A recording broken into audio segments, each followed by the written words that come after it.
السلام علیکم میرے پیارے طالب علم ساتھیوں، کیسے ہیں آپ سب؟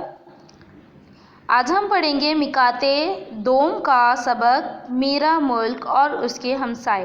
ٹھیک ہے، آج ہم نے اس سبق کی بلند خوانی کرنی ہے اور اس سبق کے اہم الفاظ کے اوپر دائرے لگانے ہیں۔ پھر تمام اہم الفاظ کو آپ اپنی کاپی کے اندر لکھیں گے اور ہم اس بلند خوانی کے درمیان جو ہے وہ توجہ سے ہمیں سننا ہے اور توجہ سے ہمیں پڑھنا ہے کہ اس کے اندر ہمیں بعد میں ہم اگر سوالات حل کرنے بیٹھیں تو ہمیں سوالات کے جوابات بھی مل جائیں، اور اگر ان پیراگراف کے بارے میں ہمیں معلومات لکھنی ہو تو وہ بھی ہم بہت بآسانی لکھ سکیں، ہمیں واپس ریڈنگ کرنے کی ضرورت نہیں ہے۔ ٹھیک ہے، بہت ہی توجہ سے پڑھنا سٹارٹ کرتے ہیں۔ چلیے، پہلے ہم اہم الفاظ پڑھتے ہیں۔ جمہوریہ، اس کے بعد ہے مملکت۔ جمہوریہ کا مطلب ہوتا ہے وہ ملک جس میں عوام کے چنے ہوئے نمائندوں کی حکومت ہو، یعنی ایسا ملک جس میں عوام جو ہے وہ اپنے نمائندوں کو چنے جو حکومت کرتے ہوں۔ اس کے بعد ہے مملکت۔ ملک ممالک، مملکت ملک کی جمع ہوئی ہے۔ ٹھیک ہے، واقع یعنی وہاں پر وہ پیش ہونا، وہاں پر وہ ہو کسی جگہ پر وہ واقع، جیسے پاکستان میں کراچی واقع ہے، کراچی جو ہے وہ پاکستان کے اندر موجود ہے ایک شہر ہے۔ دارالحکومت، دارالحکومت ہوتا ہے حکومت یا دارالحکومت ہوتا ہے حکومت کا صدر مقام، یعنی جو اس کا صدر جو ہوتا ہے، صدر جو اس کی جگہ ہوتی ہے، یعنی جیسے کراچی ہے تو کراچی کا جو دارالحکومت ہے وہ اسلام آباد ہے، وہ صدر مقام ہے۔ ٹھیک ہے، اس کے بعد سیاح، یعنی سیر کرنے کے لیے جو آنے والے ہوتے ہیں وہ انہیں سیاح کہتے ہیں۔ قلعہ یعنی کوئی جگہ، کوئی ایسی جگہ جو ایسا رقبہ جو جگہ پہ وسیع تھوڑی جگہ پر جو ہے وہ بنا ہوا ہو۔ ہمارے پیارے ملک کا نام اسلامی جمہوریہ پاکستان ہے۔ ٹھیک ہے، اسلامی جمہوریہ کے اب ہم انڈر لائن کر دیں گے۔ پھر ہے پاکستان 14 اگست 1947 کو دنیا کے نقشے کے نیچے انڈر لائن کر لیں، پر نمودار ہوا، نمودار کے نیچے انڈر لائن کریں گے۔ اس کا دارالحکومت اسلام آباد اور قومی زبان اردو ہے، دارالحکومت کے نیچے انڈر لائن کریں۔ پھر اس کی قومی زبان اردو ہے، اس کی آبادی تقریباً 20 کروڑ ہے، تو تقریباً کے نیچے ہم دائرہ لگا لیں گے، یا اس پر یا اس کے نیچے جو ہے وہ ایک خط لگا لیں تاکہ یہ اہم الفاظ ہم اپنی کاپی پر لکھیں اور ہمیں کوئی مشکل پیش نہ آئے۔ ہمارا ملک آبادی کے لحاظ سے دنیا کا چھٹا بڑا ملک ہے۔ کیا ہے یہ؟ ہمارا جو ملک ہے یہ دنیا کی آبادی کے لحاظ سے چھٹا بڑا ملک ہے۔ پاک فوج جو ہے، پاکستان کی جو فوج ہے اسے ہم کہتے ہیں پاک فوج، دنیا کی 7ویں بڑی فوج ہے۔ دنیا کی دوسری بلند ترین چوٹی K2 بھی پاکستان ہی میں ہے۔ پاکستان کا قومی کھیل ہاکی ہے۔ پاکستانی بہت محنتی کے نیچے اور بہادر قوم ہے، بہادر کے نیچے انڈر لائن کریے۔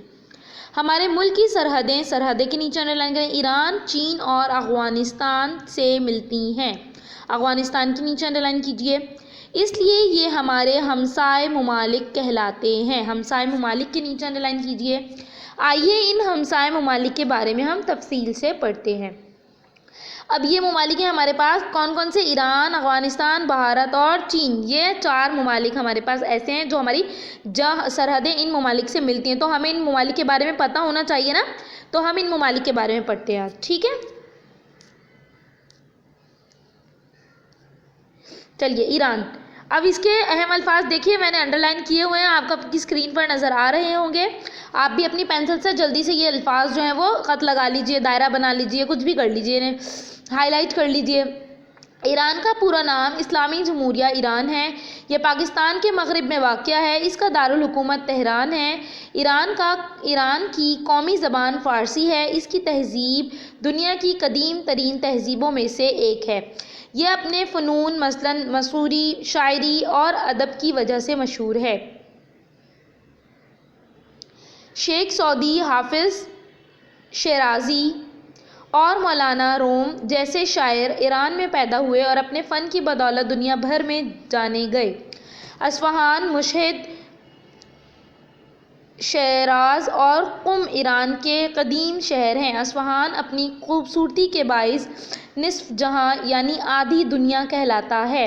ایران اور پاکستان کے آپس میں گہرے برادرانہ تعلقات ہیں، یعنی آپس میں بھائی بھائی کی طرح ان کے برادرانہ یعنی بہت گہرے تعلقات ہیں، رشتے آپس میں جو ہیں وہ یہ بہت اچھے سے ملتے جلتے ہیں۔ دونوں ممالک کے لوگ آپس میں خلوص اور محبت کے رشتے میں بندھے ہیں۔ دونوں ممالک جو ہیں وہ آپس میں خلوص یعنی اخلاق کے ساتھ بہت اچھے سے محبت کے ساتھ جو ہے وہ یہ آپس میں رشتے میں ایک ایسے رشتے میں خالی بھائی جو ہے وہ دوستی ہی نہیں ہے، بہت اچھا رشتہ بھی قائم ہے ان دونوں ممالک کے درمیان۔ اس کا جھنڈا آپ لوگوں نے دیکھ لیا ہے، اوپر بنا ہوا ہے، آپ کو یہ کاپی پر بنانا ہوگا، اس میں سے کوئی 4 اہم باتیں اپنی کاپی پر لکھنی ہوں گی۔ اب ہے افغانستان۔ پاکستان کے شمال مغرب میں افغانستان واقع ہے۔ افغانستان مسلم اکثریت کا ملک ہے۔ اس کا دارالحکومت کابل ہے۔ اس کی قومی زبان دری، فارسی اور پشتو ہے۔ اس کا قومی کھیل بزکشی ہے۔ افغانستان چاروں طرف سے خشکی میں گھرا ہے۔ زیادہ تر علاقہ پہاڑی ہے۔ سمندر نہ ہونے کی وجہ سے اس کی سمندری تجارت پاکستان کے ذریعے ہوتی ہے۔ پاکستان اور افغانستان کا زمینی راستے کے نیچے انڈرلائن کیجیے، درہ خیبر سے ہو کر جاتا ہے۔ درہ خیبر کے نیچے انڈرلائن کیجیے۔ افغانستان کے کھانے کابلی پلاؤ، خمیری روٹی اور ٹکے کباب دونوں دنیا بھر میں مشہور ہیں۔ ٹھیک ہے، یہ ان کی بہت جو ہے وہ افغانستان کی بہت مشہور جو ہیں وہ یہ کھانے ہیں۔ تو آپ اپنی جب افغانستان کے بارے میں لکھنے بیٹھتے ہیں تو آپ ان میں سے کوئی 4 اہم باتیں لکھنی ہوں گی، تو ایک اہم بات آپ یہ بھی لکھ سکتے ہیں۔ پھر اب ہے بھارت۔ بھارت تو آپ کو پتہ ہوگا انڈیا جو ہے وہ ہمارے بالکل پڑوس میں ہی ہے، اور وہاں پر وہ کس طریقے سے ہم لوگوں کے ساتھ جو ہے وہ پیش آتا ہے۔ تو چلیے ہمیں بھارت کے بارے میں بھی پتہ ہونا چاہیے، تو ہم بھارت کے بارے میں پتہ کر لیتے ہیں۔ اب ہم پڑھتے ہیں بھارت کے بارے میں۔ پاکستان کے مشرق میں بھارت واقع ہے۔ بھارت کا دارالحکومت دہلی ہے۔ کون ہے اس کا دارالحکومت؟ دہلی۔ ٹھیک ہے، آبادی کے لحاظ سے بھارت دنیا کا دوسرا بڑا ملک ہے۔ بھارت کو پاکستان کے ساتھ 1997 میں ہی آزادی ملی تھی۔ یہاں زیادہ آبادی ہندوؤں کی ہے، لیکن مسلمان اور سکھ بھی بڑی تعداد میں موجود ہیں۔ بھارت میں کون سے لوگ رہتے ہیں؟ ہندو بہت زیادہ تعداد میں رہتے ہیں، ٹھیک ہے، لیکن تھوڑی اکثریت میں مسلمان اور سکھ بھی ہیں وہاں پہ۔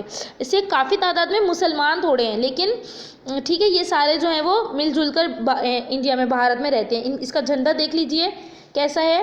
چلیے اب ہم پڑھتے ہیں مغل حکمرانوں نے، اگلے صفحے پر آ جائیں گے 77 پر۔ اب اپنے وقتوں مشکل ہے، مغل حکمرانوں کے نیچے انڈرلائن کر لیجئے۔ یہاں بہت سی خوبصورت عمارت، مساجد اور باغات بنوائے تھے۔ لال قلعہ، جامع مسجد دہلی، قطب مینار اور تاج محل پوری دنیا میں آنے والے سیاحوں کے لیے ہم نے پڑھا تھا نا اوپر جو وہ ہمیں مشکل الفاظ لگا سیاحوں سے، دیکھیں ہم اس کی جمع لکھی ہوئی سیاحوں کے لیے آج بھی خصوصی دلچسپی کا مرکز ہیں۔ مرکز یعنی ایک جگہ ایسی جگہ جو ہے وہاں بہت سارے لوگ آتے ہوں، تو وہ مرکز بن جاتی ہے، امپورٹنٹ بن جاتی ہے، خاص بن جاتی ہے۔ اب ہم چین کے بارے میں پڑھتے ہیں۔ چین کا جھنڈا دیکھ لیجئے۔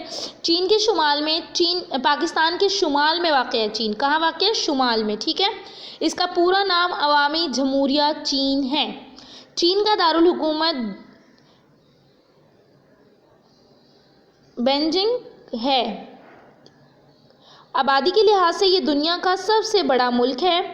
چین اور پاکستان کے آپس میں گہرے دوستانہ تعلقات ہیں۔ دوستانہ تعلقات کے نیچے انڈرلائن کر لیں گے۔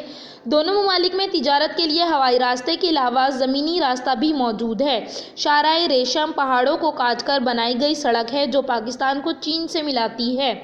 چین کی تہذیب دنیا کی پرانی تہذیب اور تہذیبوں، یہ تہذیب کا واحد تھی اور اس کی جمع دیکھیں تہذیبوں، یعنی پرانی ایسی چیزیں جو ایسی رسمیں جو ہمارے اندر، تو وہ سب تہذیبیں کہلاتی ہیں، ٹھیک ہے۔ میں سے ایک ہے یہاں کے لوگ بے حد محنتی اور چاقو چوبند کے نیچے انڈرلائن کر لیجئے ہیں، یعنی بہت پھرتیلے اور اینی ٹائم ان کے اندر بہت انرجی ہوتی ہے۔ اس محنت کی بدولت چین نے کم عرصے میں بہت ترقی کی ہے۔ قدیم زمانے میں ملک کی حفاظت کے لیے ایک طویل دیوار بنائی گئی تھی جو دیوار چین کے نام سے مشہور ہے۔ اسے دیکھنے کے لیے دنیا بھر سے لوگ آتے ہیں۔ پاکستان چین دوستی اپنی مثال آپ ہے۔ چین وہ ملک ہے جس نے ہر مشکل وقت میں پاکستان کا ساتھ دے کر ایک اچھا ہمسایہ ہونے کا ثبوت دیا ہے۔ ٹھیک ہے، یہ ہماری ہو گئی چین کے بارے میں معلومات. اس میں سے بھی آپ کو جو اہم الفاظ لگ رہے ہوں اور جو معلومات لگ رہی ہو، جھنڈا جو بھی ہے، وہ سب آپ کو جو ہوم ورک میں کام دیا گیا اس کے حساب سے آپ کو تھوڑا تھوڑا اپنی کاپی کے اندر ویسے ہی کام کرنا ہے. آئیے جانیے، پڑھ لیجیے. پاکستان نے 1998 میں کامیاب ایٹمی تجربہ کیا. یوں پاکستان پہلا اسلامی ملک ہے جو ایٹمی طاقت بنا. پاکستان کیا ہے؟ ایک ایسا ملک ہے، ایک واحد اسلامی ملک ہے جس کے پاس ایٹمی طاقت ہے. باقی جتنے بھی اسلامی ملک ہیں ان کے پاس یہ ایٹمی طاقت موجود نہیں ہے. صرف پاکستان کے پاس. پاکستان نے تجربہ کیا تھا. کب کیا تھا؟ 1998 میں. ٹھیک ہے، جزاک اللہ.